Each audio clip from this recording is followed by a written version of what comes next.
Salut mesdames et messieurs, vous êtes la bienvenue sur DBS Télévision dans les échos du monde.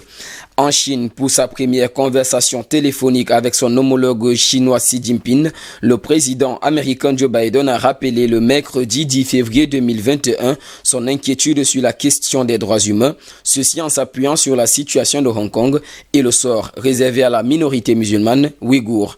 Selon des experts, plus d'1 million de Ouïghours sont ou ont été détenus dans des camps de rééducation politique au Xinjiang. Dans le même sillage, Joe Biden a plaidé pour une approche plus réaliste sur des dossiers délaissés par son prédécesseur. À en croire la Maison-Blanche, le nouvel occupant du bureau ovale a dénoncé les pratiques économiques injustes et coercitives de Pékin.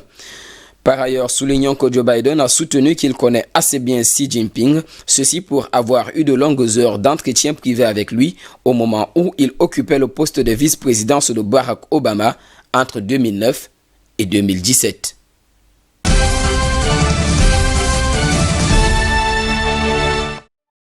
En Arabie Saoudite, la télévision d'État a annoncé que les Houthis ont revendiqué le mercredi 10 février 2021 une attaque menée contre l'aéroport d'Abha dans le sud du pays. Cette attaque au drone n'ayant causé aucune perte humaine avait toutefois provoqué un incendie dans un avion commercial.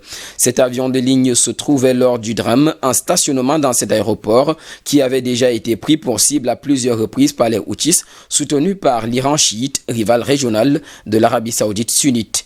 Les États-Unis ont appelé les Houthis à cesser immédiatement les attaques qui touchent les zones civiles à l'intérieur de l'Arabie Saoudite et à mettre un terme à toute nouvelle offensive militaire au Yémen. D'après l'Organisation des Nations Unies et des organisations internationales, cette guerre au Yémen, qui a fait des dizaines de milliers de morts et des millions de déplacés, représente la pire crise humanitaire actuellement dans le monde.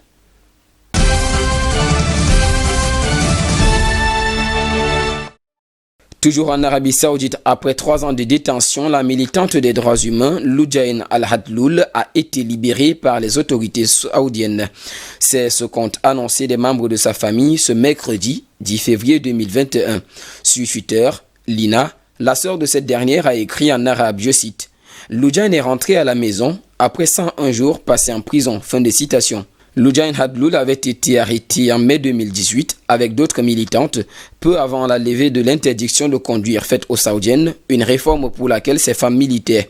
Elle a été condamnée le 29 décembre à 5 ans et 8 mois de prison en vertu d'une loi antiterroriste dont un sursis de 2 ans et 10 mois à condition qu'elle ne commette pas de nouveau un crime dans les 3 années. Selon Amnesty International et la famille de Loujain Hadloul, la femme âgée de 31 ans avait entamé une grève de la faim en prison le 26 octobre avant de l'interrompre 2 semaines plus tard.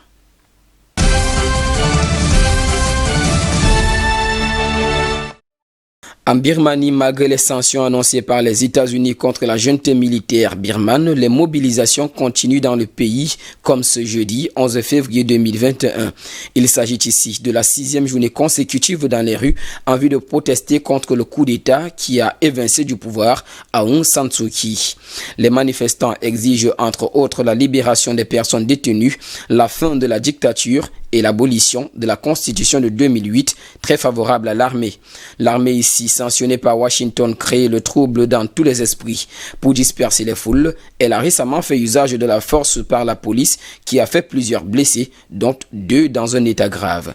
Une jeune femme a reçu une balle dans la tête et sa situation est critique. Et selon une organisation non gouvernementale d'aide aux prisonniers, plus de 200 personnes, dont des membres de la Ligue nationale pour la démocratie, le parti d'Aung San Suu Kyi, ont été interpellés depuis le putsch du 1er février.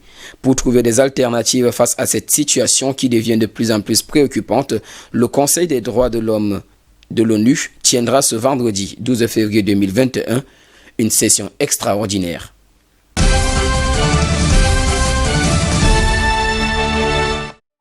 En Pologne, environ 50 médias indépendants ont décidé de bloquer pendant 24 heures leur contenu. Ceci en guise de protestation contre le projet d'impôt sur la publicité qu'entend mettre en place le gouvernement. Ces chaînes de télévision, radio et sites internet dénoncent un racket qui menace selon elles leur existence. En effet, le projet débattu par les autorités polonaises prévoit qu'une partie des revenus provenant de la publicité fasse l'objet d'un nouvel impôt destiné à la lutte contre la pandémie du Covid-19, entre autres. Après la récente prise de parole du Premier ministre polonais Mateusz Morawiecki sur les impôts, le porte-parole du gouvernement Piotr Müller à son tour a déclaré le mercredi 10 février 2021, je cite, « Cet impôt concernera aussi bien les géants d'Internet internationaux que des grands groupes privés, mais également la télévision publique polonaise. » Fin de citation. Toujours selon lui, ce sont des sociétés qui sont très riches et qui peuvent se permettre de partager leurs revenus de manière solidaire. Rappelons qu'en Europe, taxer la publicité est déjà un exercice pratiqué en Hongrie. Cette action mise en place dès l'arrivée au pouvoir de Viktor Orban en 2014 a pour objectif de contrôler les médias.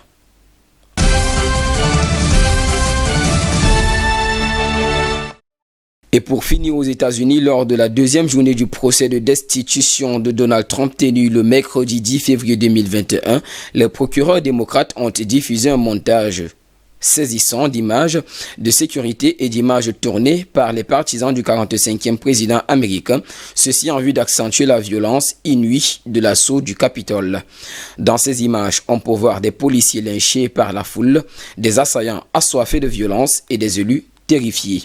Cette vidéo montre également le sénateur républicain Mitt Romney prendre la poudre d'escampette ou encore le vice-président Mike Pence en train d'évacuer les lieux avec sa famille.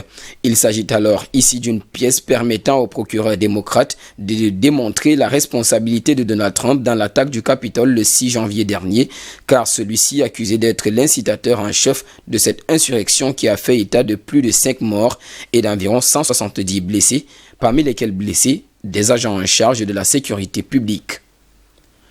Messieurs et dames, c'est sur cette note d'actualité que nous mettrons terme à cette autre édition des Échos du Monde sur DBS Télévision et en compagnie de nos programmes, nous vous souhaitons de passer une agréable soirée.